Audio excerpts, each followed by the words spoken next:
Hello, listeners, and welcome to another episode of Cognitive Dissidents. As usual, I'm your host. I'm Jacob Shapiro. I'm a partner and the director of geopolitical analysis at Cognitive Investments. If you are a new listener to the podcast because you saw me at events either 2 weeks ago in Milwaukee or last week in Fargo, welcome. It's good to have you. Please tell all your friends about how great this podcast is. If you're a returning listener of the podcast, a reminder, you can always give us a rating or a review or tell your friends about us if you want to do us a solid. Joining me on the podcast is Sim Tack. This, I believe, is Sim's third appearance on the podcast. He's a military analyst at Force Analysis and a geo-int analyst at All Source Analysis.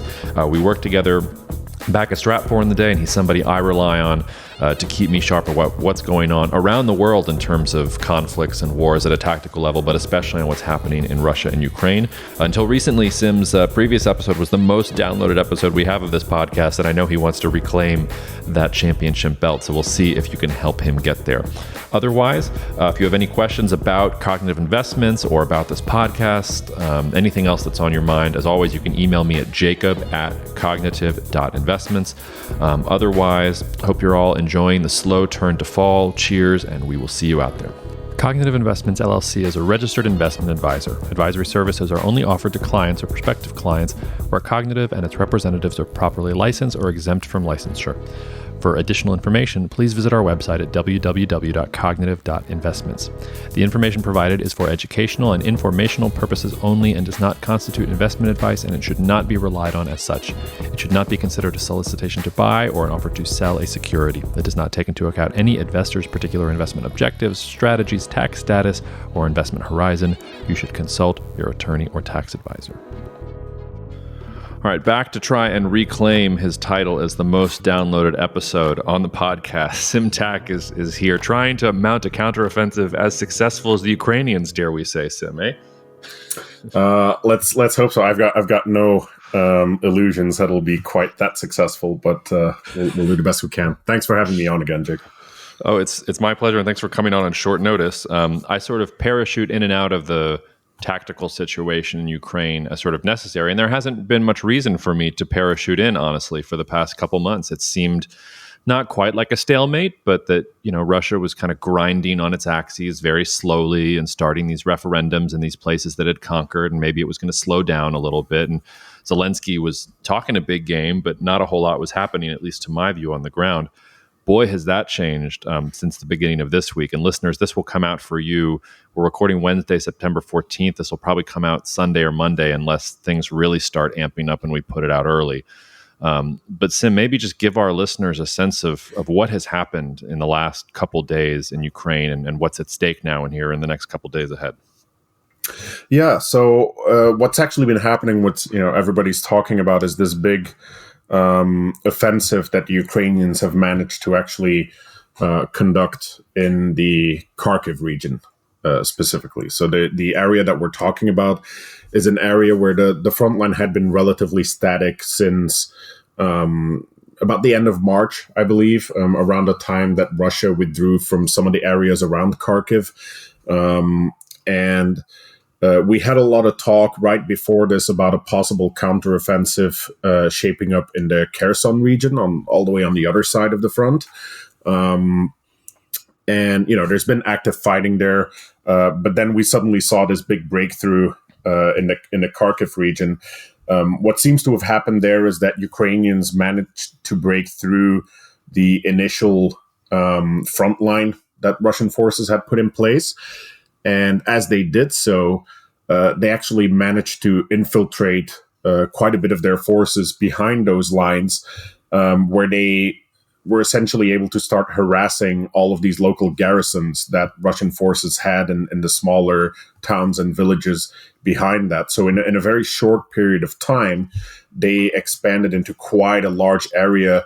The Russian forces in that area, which, from what I'm being told from people on the ground, consisted primarily of Luhansk and Donetsk separatist militants, as well as some Russian Rosgvardia forces, so the National Guard.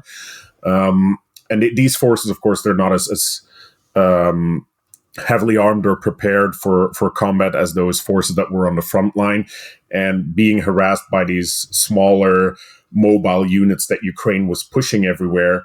they essentially fell into chaos. They were getting imprisoned, abandoning positions, abandoning equipment. And at this point, actually, we've seen the Kremlin also confirm this through their own maps. Russia has basically ended operations in this entire area west of the Oskil River, which is a river that was about 50 to 60 kilometers away from that previous front line. So that's quite a significant area that Ukraine now controls, and we are even seeing continued fighting in some of the new frontiers between, some of the new fronts between Russian forces and the advanced Ukrainian forces. So we could even see additional gains on the Ukrainian side in coming days. So it has definitely slowed down. Yeah, it's remarkable. I mean, I think at first the Russian Ministry of Defense was trying to say this was all a planned retreat, and I guess things have gotten so bad that not even they can pretend like any of this was planned. So, I mean, that tells you just how bad it is. But it really should we think of it as a two-pronged offensive? So you mentioned they've had amazing success in the Kharkiv area, but it seems in the south is what I'm reading is like where the Ukrainians really want to push, and maybe is where most of the best Russian forces are. It's just that because the best Russian forces are there, the Ukrainian gains are not as I guess, as noteworthy, or as you know what I'm trying to say. They haven't made as many gains in the south as they have in the east. Is this a two-pronged offensive, or was it really just a one-pronged offensive out of Kharkiv? So that's a question I can't really respond to. I don't know whether it was intended as these two prongs, right? There are two different ways to look at this. It is possible that Ukraine was hyping the Kherson offensive as a way to have Russia relocate forces from other fronts towards Kherson, which they indeed did, right? There had been a buildup around Kherson on both sides of the front there. And perhaps they were able to exploit that to then conduct this offensive in the Kharkiv region. Now, that's possible, but I also think, from having observed in satellite imagery and other sources, the presence of Russian forces along these different fronts, I don't think that the Russian position was significantly weakened compared to what it was before they shifted forces towards Kherson. So I think this was a weakness that already existed. And Ukrainian units are essentially drawing up their battle plans on every section of the front. Local commanders are always trying to exploit any gaps that they can identify. And I think it's very plausible that the local commander there just managed to concentrate his resources, get a good plan together, book some early success, and then essentially exploited that in the best way he could. I was reading this, and I don't often say this about New York Times articles anymore, but this really amazing New York Times article, the title of which is "The Critical Moment Behind Ukraine's Rapid Advance," and it's a compelling account of how this offensive was shaped over the period of months. And I'll put a link in the podcast notes for the listeners. But one of the first things that the article talks about was that the Ukrainian president, Zelensky, was really the one kind of pushing this behind the scenes, that the Americans and even some of his own generals were telling him that any kind of large assault like this was going to incur a lot of casualties and fail to retake large amounts of territory. And Zelensky apparently was like, well, the Europeans and the Americans aren't going to support us if we can't prove that we're going to push back the Russians. So we have to do something here that's very big. Does that strike true to you? I'm thinking about that in terms of, geopolitics likes to privilege these big macro forces that aren't personal. But if Zelensky was the one who sort of conceptualized this and pushed for it and was the one that moved it forward, I mean, suddenly we're talking about this Ukrainian comic being one of the most important people of the century so far. How do you extrapolate how much of this is Zelensky and how much of it is the Ukrainian military, or how do you think about those objectives? Look, I think President Zelensky has definitely risen to the occasion after becoming president from kind of an unlikely background. He's definitely shaped himself as a very capable wartime president, I think. And I think it's very possible that he himself has been pushing this specific offensive. I'm not privy to any specific information that disproves that. But I think the underlying reasoning that you mentioned of, Ukraine having to demonstrate some kind of offensive ability, I think that's a sentiment that was very, very clearly present throughout Ukraine and throughout a lot of the Western allies of Ukraine. One of the big things that people had been expecting or fearing, I guess, depending on their exact position, is that the conflict was going to fall into this kind of stalemate that would last into the winter, where mobility on the ground becomes more complicated, and the winter brings this really important political decision point for especially the European leaders that are supporting Ukraine. Because we've been suffering through a continued energy crisis of sorts since the beginning of this conflict, since before the conflict even began, actually.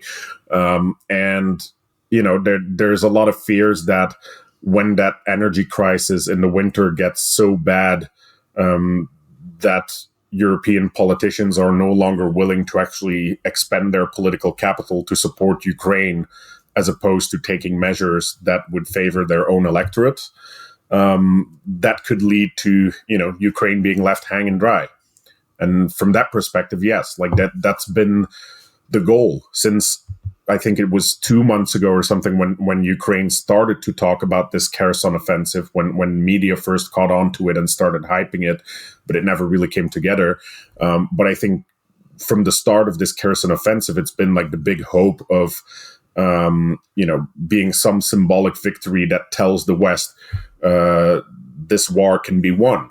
And this is not just going to be another 2014, 2015 situation where Russia forces Ukraine into some kind of a negotiated ceasefire and has these occupied territories and some kind of shadow status within Ukraine, but not under Ukraine's control. And I think that's something that Ukraine obviously was trying to prevent by having successful offensives. It didn't happen in Kherson; it happened in Kharkiv, and depending on how the battlefield shapes, you take your opportunities where they actually emerge. But I think now they have very clearly shown that this is not becoming a stalemate at all.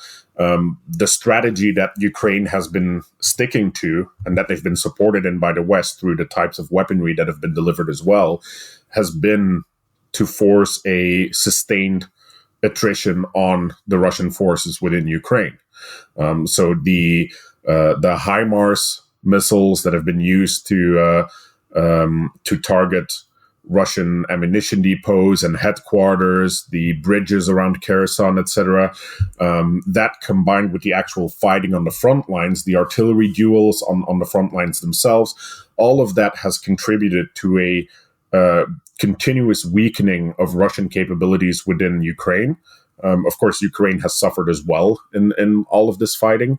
But the idea, the strategy behind it has been to weaken Russian forces to a point where they become unable to actually hold on to the territories that they hold. So Ukraine would not have to mount these daring offensives. They would not have to commit massive resources to try and push through a very intense fight. But if you can weaken the Russians to a point where they are close to breaking up, and then you hit them, and you can achieve these kind of results, I think that's exactly what we saw happening in Kharkiv. And I think that's exactly what they were hoping for. Maybe it arrived a little sooner and in a different area than expected, but I think that's the game that Ukraine's playing across the entire front. It's vaguely reminiscent to me of Israeli strategy, not modern Israeli. Well, all Israeli strategy is modern, but like early Israeli strategy, like late 1940s after independence, 50s, 60s, like the wars that Israel fought then. It's vaguely reminiscent of that to me. Is that a fair comparison, or am I stretching for that comparison? I mean, I think there's elements that you can recognize there, but of course, one of the things that we also know Israel for, even in those early wars, is to have the very powerful armored maneuvering. That is something that Ukraine currently, of course, cannot muster, and that's why this offensive in Kharkiv, using very light forces, essentially light infantry, unarmored vehicles or light armored vehicles.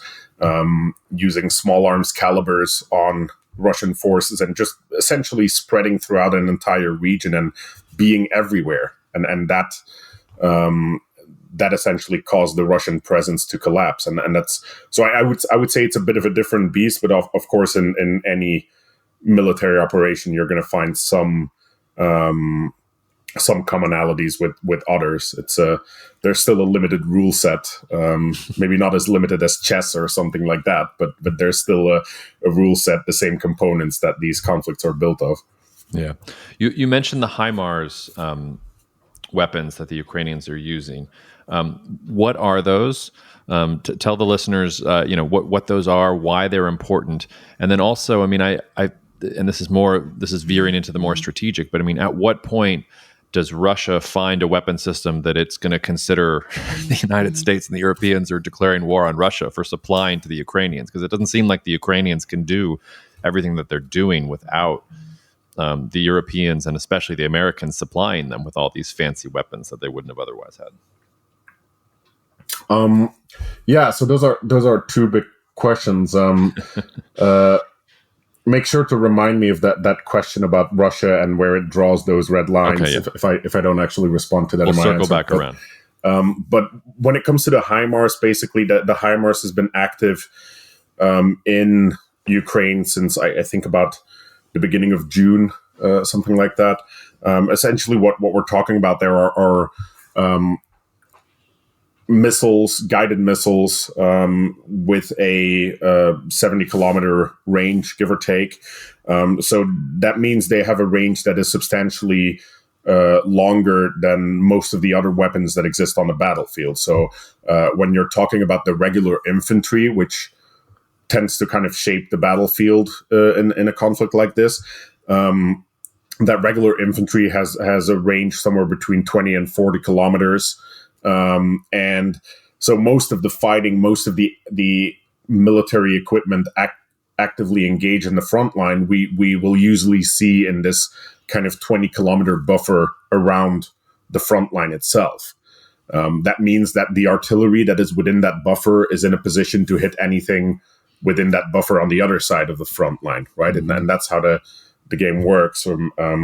The Ukrainian artillery tries to take out the Russian artillery and vice versa, and whatever other targets they can hit. But behind that kind of frontline area is where all of your critical logistics, your headquarters, etc., are located.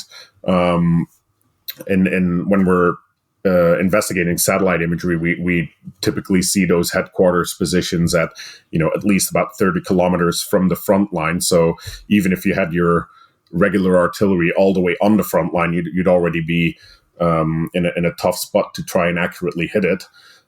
So that's where these HIMARS come in. With a range of 70 kilometers, they can be located in a safe area outside of that frontline buffer zone and fire all the way across it into the area behind that frontline buffer on the Russian side. And that's where you essentially get a weapon with almost impunity that can fire off these really accurate strikes on high-value targets. And of course, we've seen Ukraine conduct a campaign on high-value targets, focusing specifically on ammunition depots. Initially, they were striking headquarters position, army-level headquarters, so the ones that would be in control of large sections of the front. And then more recently in Kherson, we've also seen the HIMARS used to sabotage the bridges across the Dnieper River, as well as the ferries that the Russians have then put in place to replace those bridges. So they've been able to use those to really effectively disrupt Russian logistics and access to certain front lines, as well as disrupt command and control when they strike those headquarters. And I think that's had a very notable effect on the Russian capabilities. We're also seeing Russian logistics change their actual practices in the field. Instead of setting up these big depots, they'd find some hangars in an industrial area, and they would Essentially, the upper echelons, like the division or the brigade level, they would bring ammunition down, store it in those hangars, and then the lower echelons on the front line, the battalions, they would drive up to the depots and come and get their ammo there, right? Like have like a push and pull system with a bit of a reserve, right? You'd always have a little spare in that location. So if one of those directions gets cut off temporarily, you still have some reserve in those hangars. Because of those effective HIMARS strikes, that system doesn't really work anymore for Russia. So instead, what we're now seeing is that the trucks from the upper echelons have to meet the trucks from these lower echelons, and they're essentially just loading ammunition straight from one truck into another truck, taking it the rest of the way, which means there's no reserve, there's no buffer in capacity along the way.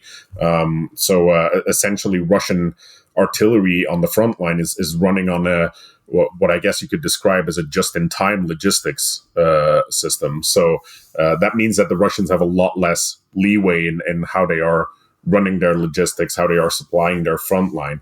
And that, of course, limits their tempo of operations and everything. So yeah, that I think a lot of that is the result of those weapon systems like the HIMARS. And if the West were to stop supplying Ukraine with those kind of weapons, I think we could easily see things start to slowly turn around again, where Russia manages to regain control of some of those logistics capabilities and get its effort back on track. Yeah. All right. Well, let's bookmark that question for a second. And before we turn to some of those other questions, so if I take what Zelensky says a lot more seriously now, because apparently he wasn't just talking a big game. Like he followed through on a lot of what he said. And in his recent speeches, especially the one on Ukrainian Independence Day, whatever that was at the end of August, he said that Ukraine would not just be satisfied with taking back what Russia's taken this year. He said he wants Crimea and he wants the rest of the Donbass. And this offensive to me has I'm taking that assertion a little bit more seriously. What is Ukraine's strategy here going forward? Do you think it's realistic that they can expel the Russians from everything that they conquered this year? Do you think it's realistic that they can go after Crimea and the rest of the Donbass? Or do you think that Ukraine has sort of done what it was supposed to do? It's shown that it's capable of offensive operations, and it will take a breather here based on what you're seeing? I don't think there's any space for breathers on the Ukrainian side at this point. And I can tell you that even though things have gone very well in Kharkiv, I know for a fact that a lot of people working in areas like Kherson, Donetsk, Zaporizhia, all the other fronts, essentially, they are working very hard to try and achieve the same results. I don't think there's going to be any sleep in Ukraine until the Russian military actually does withdraw.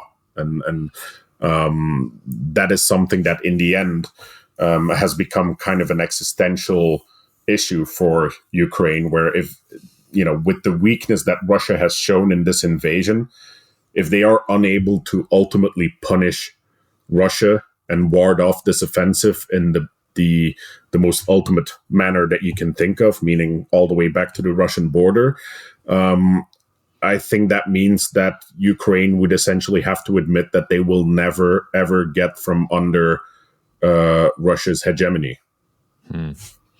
Well, that turns to... I heard Marco Papic, who's a friend of this podcast. Were you at Stratfor when Marco was around, or had he left before you got there? I can't remember.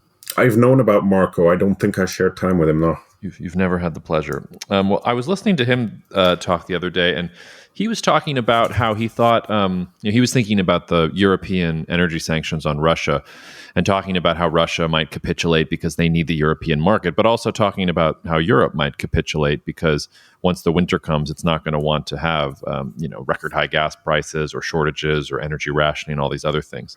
And I know you can't speak for the rest of your European brethren, but what is your sense of how people feel on the ground in Europe? Do you feel like when the winter comes that Europeans will suddenly say, Ukraine, you have to stop all this offensive stuff? And, Macron has voiced this at times, the French president, don't embarrass the Russians in the course of this with negotiations. We have to partner with the Russians going forward on a pragmatic basis.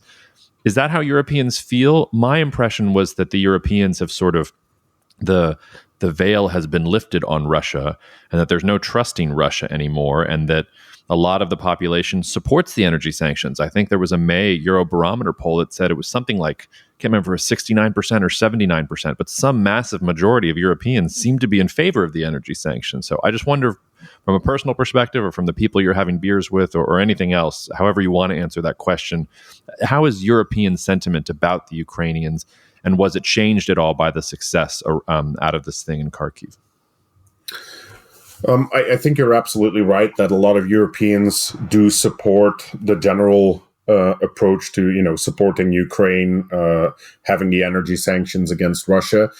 Of course, right now is an easy time to talk about that kind of stuff because we've just gone through 3 months of summer and massive amounts of heat waves across Europe.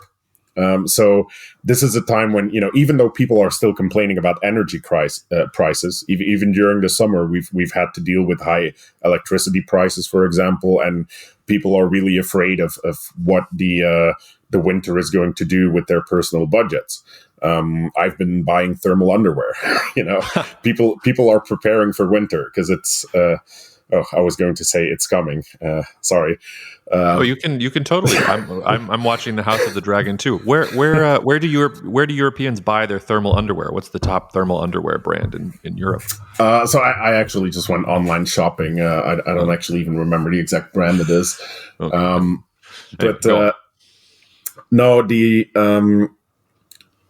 I think that the big risk is that whole attitude might change once the winter actually gets here. Once people start to see their bills and how their bills are changing as the winter consumption hike actually starts. That's where I'm really afraid that European leadership is going to get their hands forced by the electorates, and they will somehow try to soften their position towards Russia to try and get better deals on gas. Well, that's depressing. I thought you were going to give me a different answer there, but okay, I'll put that in my memory banks, and we'll see what happens. Now, one thing I did hear though is that polls in Germany, for example, Germany being one of the weakest countries when it comes to that kind of energy exposure. Mm-hmm. Germans, allegedly 70% of them say that they would gladly accept higher energy prices in order to support Ukraine. So that's an interesting statement. But again, it's, right now it looks like people might actually have some kind of resolve to continue this support. But I'm still afraid that when push comes to shove and people see the actual euros disappearing from their bank accounts, they might think very differently. Yeah, and I mean, there's also so much of this rides on the weather. If it's a mild winter, True. maybe things don't get so bad. And it's also, von der Leyen gave her State of the EU speech today. She was saying some pretty radical things about European energy markets and the things that the European Commission is going to try to push through to cap energy prices. I also saw the Danes are debating some bill that you'll be able to pay back your energy bills from this year over 5 years, and thinking about the liquidity problems for Danish companies about basically loaning customers the money to pay for the energy bills this year on the assumption that they won't happen going forward. So I'm still feeling fairly optimistic that Europe will find a way to muddle through, but I'm always looking for the opposite sort of perspective there. Sim, were you surprised by what's happened in the last couple days? As somebody who follows this stuff on a regular basis?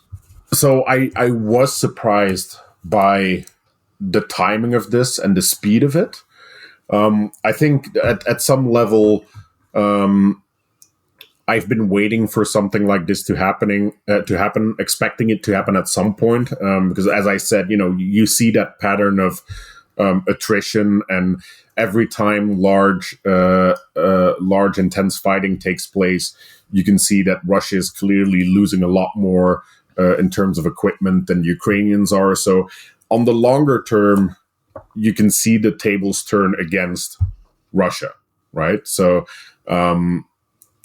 if you asked me a month ago, and people were actually asking me, and I was telling them, I think eventually, if the West continues to support Ukraine, Ukraine will win this war, and they will get all the way to the Russian border. If you would have asked me, do you think they're going to have any big successes in the next month, I would have probably said no. So even in Kherson, I wasn't really expecting much from all of that offensive talk, because I also know there are very, very severe difficulties on the ground to actually make any advances there. But yeah, again, I think that speaks to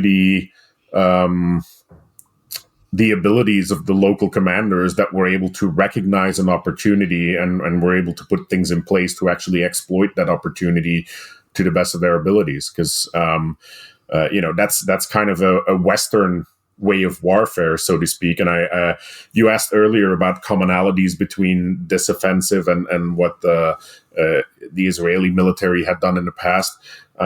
I did actually read somewhere that the Ukrainian military is taking a lot of cues from how the Israeli military handles junior officer initiative and things like that. And that's something that is very highly regarded as a value in the military in the United States and NATO as a whole. I think it's not something that is traditionally seen in Russian army or armies with Russian heritage, which of course, the Ukrainian military is still a lot more Russian in many ways than it is not.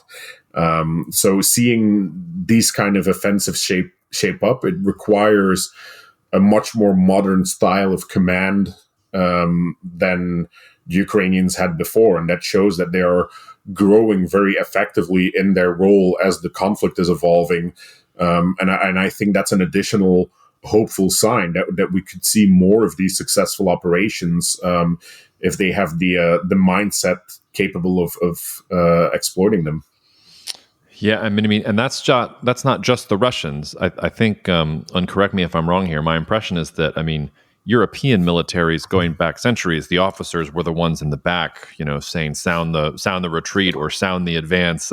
They were the ones who were kind of, directing the action from the back. And the Israelis did not do that. Your officers were front and center. They were pulling. The idea of leadership was to pull the people with you, not to design the plan and sit in the back and sort of push people forward.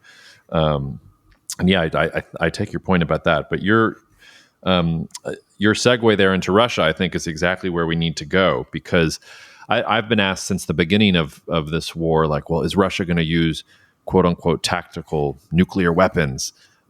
As an aside, I still don't understand what tactical nuclear weapons are. If they're just smaller nuclear weapons, aren't they still nuclear weapons and everything still anyway? Well, you can correct me if I'm wrong there, but I've always said, like, nah. That's not going to happen. The Russians aren't going to fire off nukes. The Russians are a lot of things, but they're not suicidal. But if the Ukrainians pushed all the way to the Russian border, suddenly the calculus in my head starts to change a little bit about the nuclear question. So I guess my question back to you is, what does Russia do here? How do they counterattack? Can they counterattack? Is there anything they can do to kind of push back, or have they kind of shot their shot and they're going to have to figure out just what they want to do, either to maintain their gains or even protect their own border? So let's start with Russia's conventional options, right? So even though Russia's been pushing a lot of forces into Ukraine, I think at this point, I don't have an exact tally, but I think somewhere between 40 and 60% of Russia's active armed forces have actually been pushed into Ukraine at some point. A lot of them have not come out. So Russia's definitely seen a significant degradation of its military capabilities. But that also means that there's still a lot of capacity that they still have, right? If about half of Russia's armed forces have been committed to this Ukraine fight, that means about half of them is still available. Now, the only limiter that exists on how much of that remaining force Russia can actually commit to Ukraine is based on what Russia perceives as necessary to guarantee other objectives. And those other objectives, those would consist from things like guaranteeing a deterrent towards NATO, depending on how likely they might see the chance that there will be an engagement with NATO in other theaters. It includes the conduct of operations in places like Syria, Libya, other places where Russia is currently engaged. Armenia? Armenia, definitely a very big one, yes. And then as a final one, I would also say the ability to simply intervene within the post-Soviet space if anything similar to, for example, Kazakhstan last year happens. Because, of course, you need to have some kind of sustainable military force to be able to actually rapidly deploy part of it to go in there. So when you add up all of those things, you don't really get an obvious number in terms of this is how many forces Russia can still send to Ukraine. The reality is the more they send into Ukraine, the less prepared they will be for all of those other objectives. So Russian government needs to kind of balance those different potential scenarios against each other. Maybe if they believe they might not see a crisis in Central Asia in the next few years, they might be comfortable with sending additional forces into Ukraine. So we could still see that. So far, we haven't seen big new formations being mobilized in the most recent past. I think the last time we saw that was during the shift of forces towards Kherson a month or 2 months ago, around that time frame. The other option, of course, is going beyond those actual active armed forces and starting to look at reserves. And that's where people have talked about the potential for a general mobilization, for example, within Russia, especially if Ukrainian offensives start to threaten the areas of Donbass that were held prior to the current invasion, or Crimea. Now, my thinking is that for Russia, that would be a very risky decision to take, because obviously it'll be a very unpopular decision. Russian people will protest this. Russian mothers will protest this, and you don't want to mess with Russian mothers. And in addition to that, it might simply not be very effective. You're going to have a ton of people avoiding the draft, and even those that you draft and you force into Ukraine against their will, not many of them are actually going to be motivated fighters. So when it comes to potential surrenders or abandoning positions, these are the first guys that are going to start doing that. So the idea of a general mobilization doesn't really seem all that realistic or effective in my mind. Now, that's kind of the conventional aspect of it. You mentioned the nuclear threats. First off, yes, a tactical nuclear weapon is just a smaller nuclear weapon. It's called a tactical weapon because you use it against tactical targets, right? That means targets on a battlefield. So if you're using these smaller nukes to take out an entire command center of the opposing forces, for example, you're using a nuke in a tactical sense. When you're using your ICBMs, etc., to take out U.S. population centers or NORAD or whatever you're aiming at, you're using it in a strategic sense. So that's kind of where that semantic difference lies. But in essence, of course, nuclear weapons are still nuclear weapons. Now, Russia has that button to push if they want to, of course.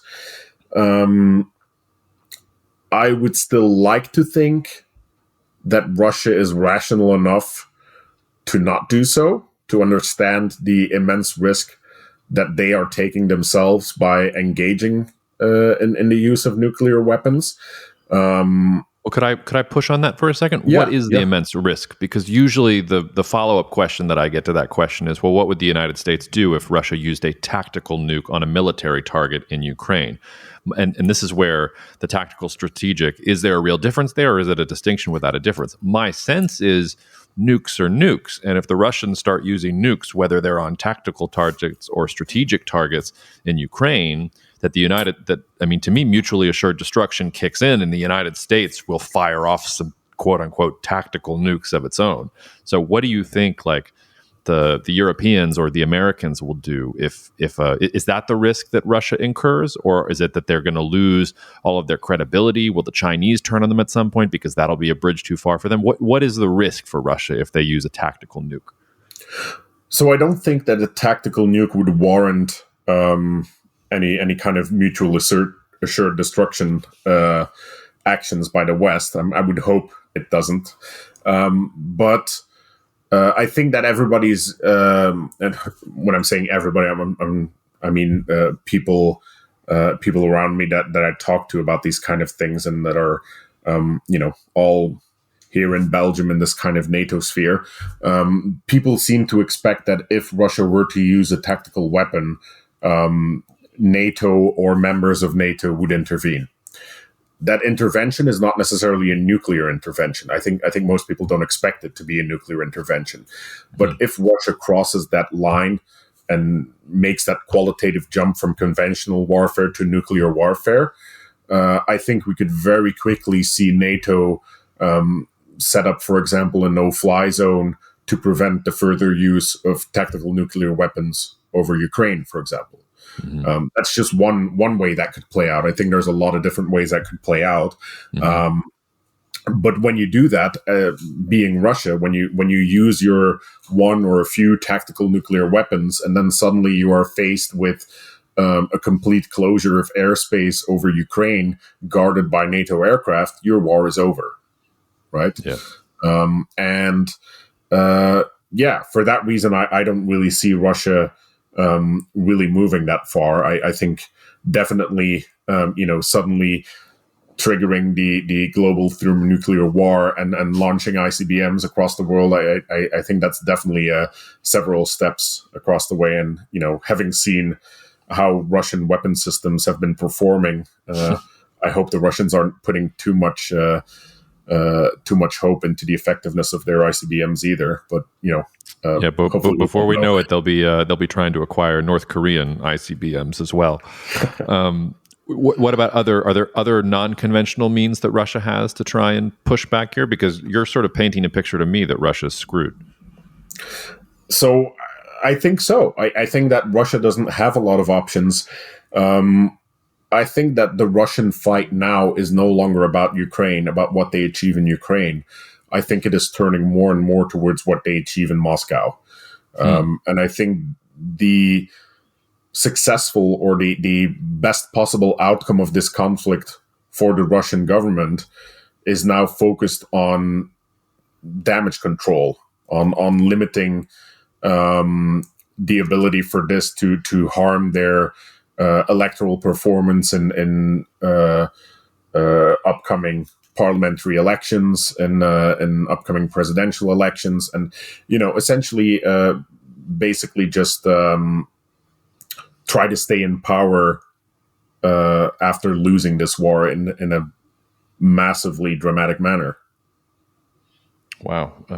Even for the vodka drinkers in Moscow, that's a sobering that's a sobering take. But I'm having trouble ending up in any other place myself. I alluded to it already. There's also a little mini brewing conflict or a renewal of conflict between Armenia and Azerbaijan.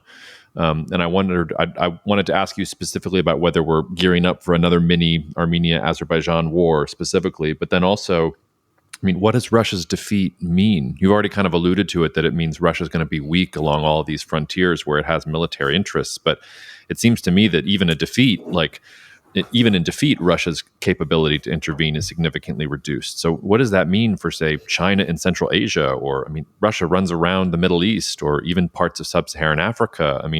Are we looking at a real recession of Russian strategic power? Are we looking at a collapse of the Putin government in Moscow and another early 90s type scenario? Will the Chechens rise up again and take things back? Just talk me through what you think the implications of a Russian defeat are and what we should be looking for if that emerges.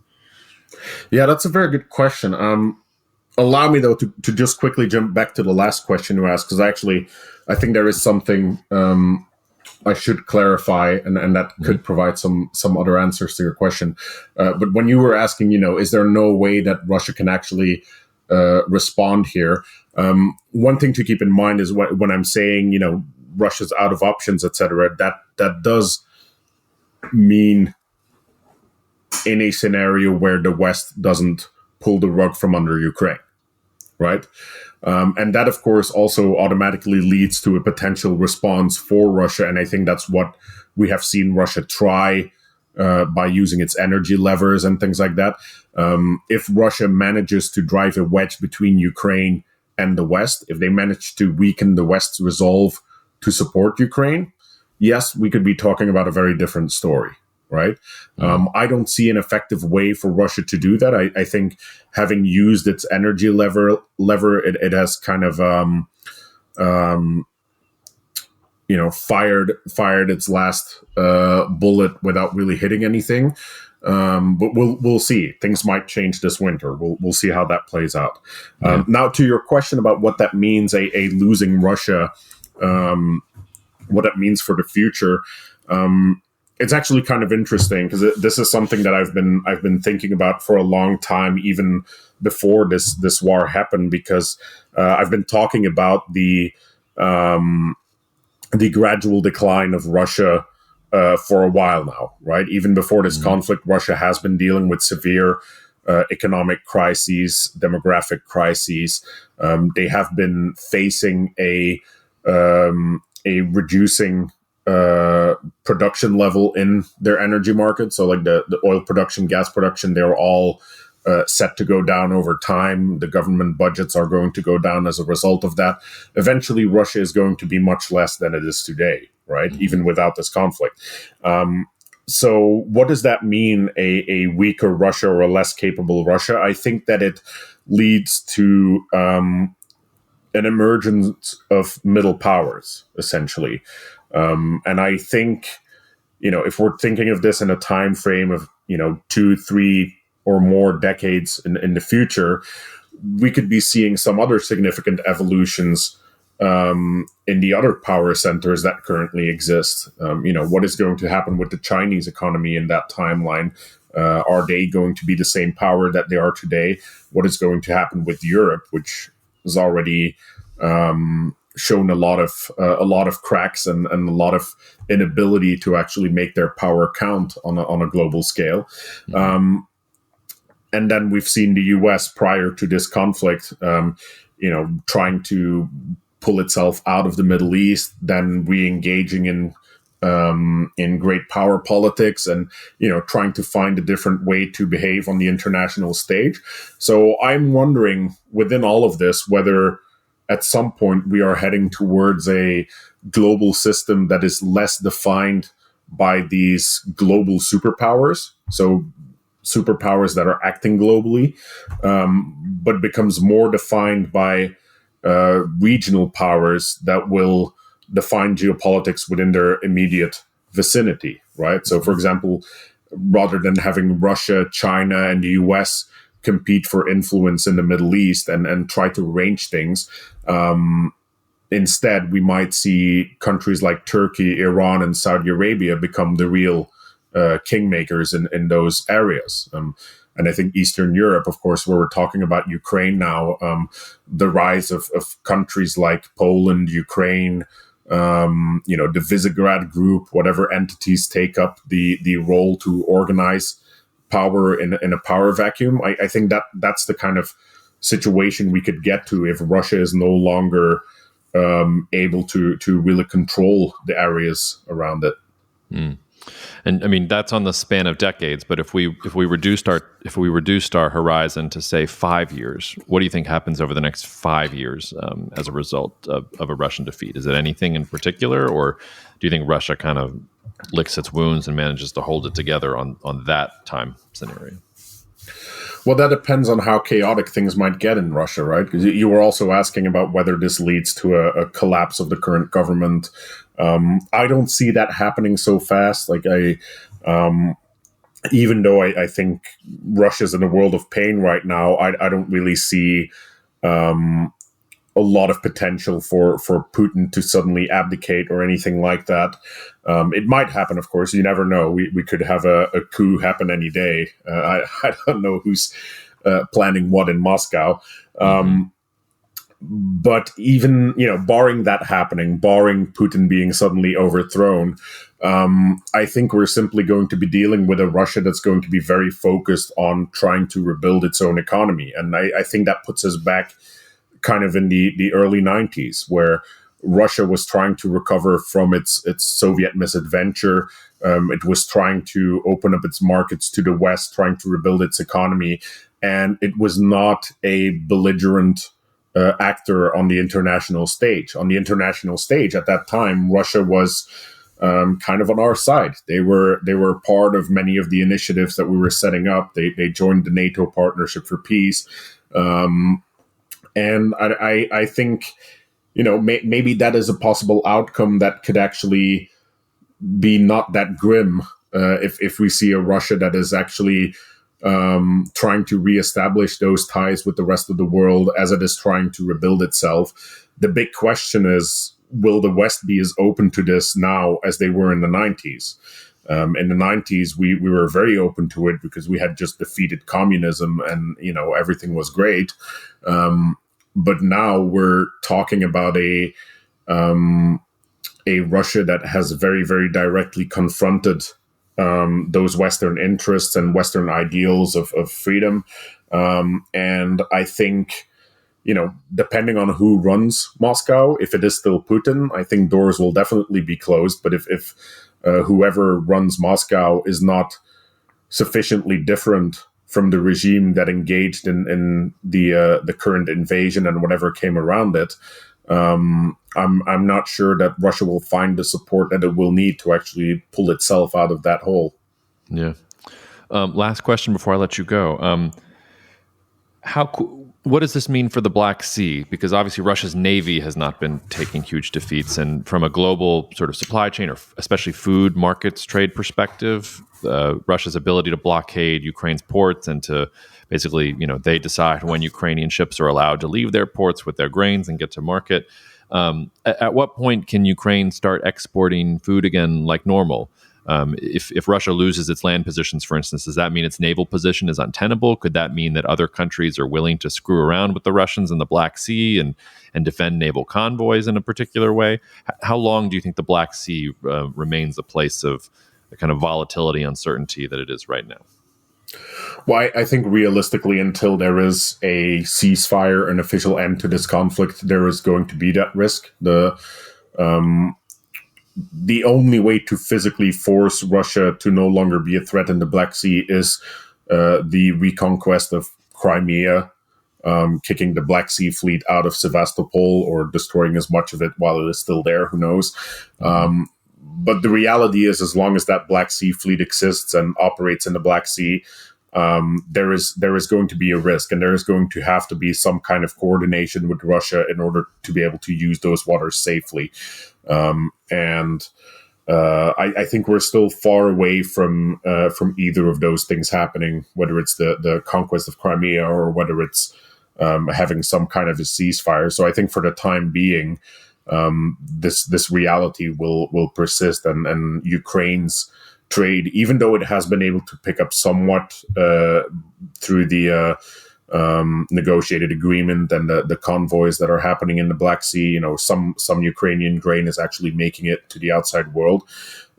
Even though that's happening, I don't think there's a potential for that situation to change in a positive way, much beyond what it has already. Yeah.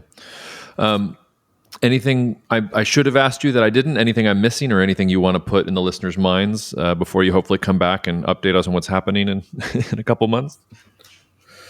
Yeah. Well, let me say I hope I'm back to update sooner rather than later. It would be great if Ukraine can keep this going, but.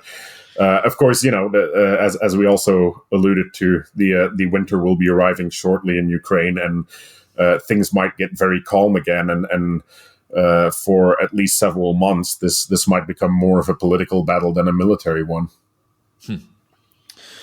Well, Sim, thank you for spending some time to help us make sense of it. And I also hope that you're back sooner than later as we discuss what the Ukrainian forces are going to be doing here over the next few weeks. So cheers, man. Thanks so much. Thank you, Jacob. Thank you so much for listening to the Cognitive Dissidents podcast, brought to you by Cognitive Investments. If you are interested in learning more about cognitive investments, you can check us out online at cognitive.investments. That's cognitive.investments. You can also write to me directly if you want at jacob@cognitive.investments. Cheers, and we'll see you out there. The views expressed in this commentary are subject to change based on market and other conditions. This podcast may contain certain statements that may be deemed forward-looking statements. Please note that any such statements are not guarantees of any future performance, and actual results or developments may differ materially from those projected. Any projections, market outlooks, or estimates are based upon certain assumptions and should not be construed as indicative of actual events that will occur.